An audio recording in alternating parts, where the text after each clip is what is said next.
none ijambo reka turihe uyu mwungere wa mbere namwumve kwa avuga siko nk'umushinga ntaye yahawe ntaye kare.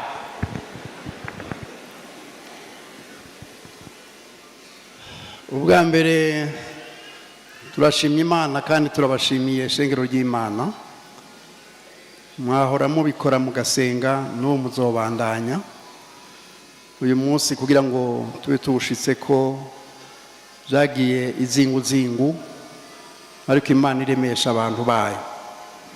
Rero icyo gikorwa twariko turakorana kare ariko ubu naho hoho biraremereye menga kurusha nuko Imana ikiremesha.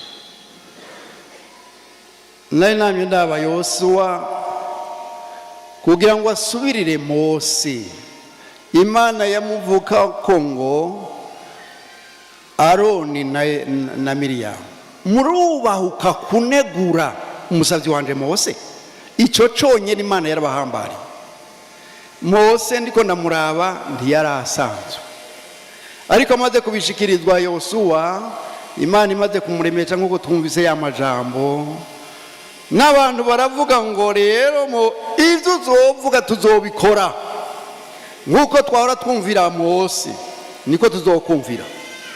Ngo ariko rero ngo tuzobone ko Imana muri kumwe nk'uko yabana na Mose. Kiroroshe, ariko harageze ikindi gihe ngo Yosuwa ngomba ndagukuze n'Abisirayeli bamenye ko muri turi kumwe. Ijambo ry'Imana niryo rihumuriza, ariko hariho abantu nuno munsi ubona uti aba bantu ivyo bakora ivyo bakoze. Duhereye ku bungere twari twararonse, umungere wa mbere Madengo wa Bedenego ntiyarasanzwe, uwo bakoranye Eliya Ndikungiko ntibari basanzwe. Ni hahandi abanyakiremba nk'uko baciye wa mugani ngo abambaye ikirezi ntibabona ko cera, twari twaragiriwe ubuntu. Hama rero mu bikorwa byabo ngene bitaho ishengero, si n'ishengero n'igihugu. Umuhisi Madengo niwe yatubwira ati jewe ndakunda Uburundi kuko nabuvukiyemo. Mweho